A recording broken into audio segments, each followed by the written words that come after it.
Bicep, bicep, bicep, bicep, bicep.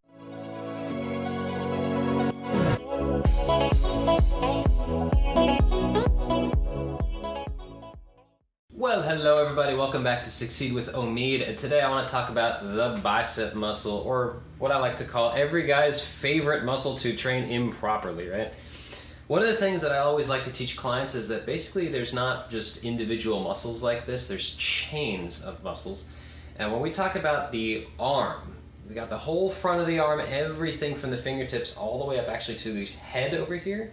And then we got the back of the arm, everything from the back of the hand all the way up behind the shoulder and up into the neck. And the bicep is part of that chain.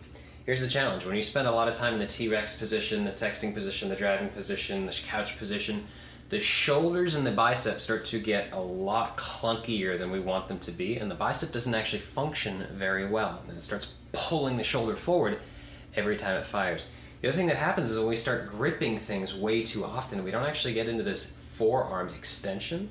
The fingers start getting too tight, the forearm starts to get way too tight, and the bicep also can't function. So, I was messing around with the 5-pound weights earlier, but let me grab something a little heavier. All right, 30-pound guy over here.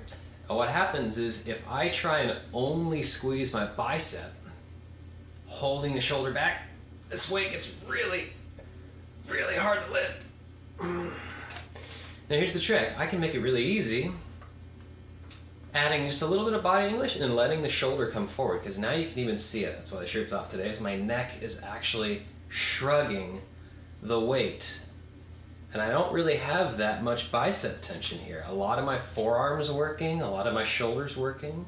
But what's happening internally here is that my rotator cuff is getting lots and lots of nasty damage and compression into it. My neck is starting to get a lot of different tension and stress put into it. My shoulders and chest are even actually trying to help pull this weight up. And I can move this weight 50 times, cheating it. But if I try and hold that elbow still, the shoulder down and back, and really try and actually focus just on the bicep, this gets pretty hard. I have a pretty relaxed grip here to try and get that bicep to work maximally. And now this gets really hard, especially on the way down. I'm really trying to hold that bicep tension tight. And I actually don't need to weight anywhere near this heavy. I'll be right back. I got a 15-pounder, half the weight. What I'm really trying to focus on is getting as much tension into the bicep as I can with good posture, okay? Instead of allowing that shoulder to come forward, I'm trying to use my back muscles here in the middle of the shoulder blades to hold back and brace through my pelvis and core just a little bit, opening up the neck and especially opening up the jaw too, and not here. But instead of being really tight, the Arnold face, right? We don't want that. We want to open up and breathing out on the way up, breathing on the way down.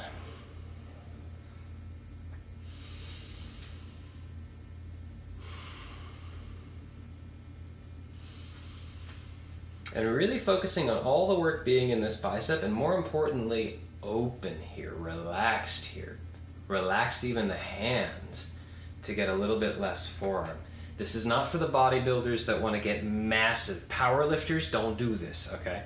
But if you really want to get some nice definition and shape over here, and more importantly, get some open breathing here, a lot less stress, tension after a workout, this is what you're going for, right? Smack it a couple times, make sure it stays hard.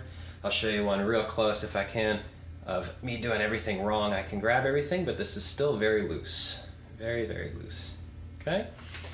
I hope that information is very helpful to you guys. A little tip for you. You can apply this to pretty much anything that's a chain in the body, like the entire front when you're doing abs, making sure that the chest isn't taking over too much, making sure the neck isn't taking over too much. The quads will steal a lot from abs.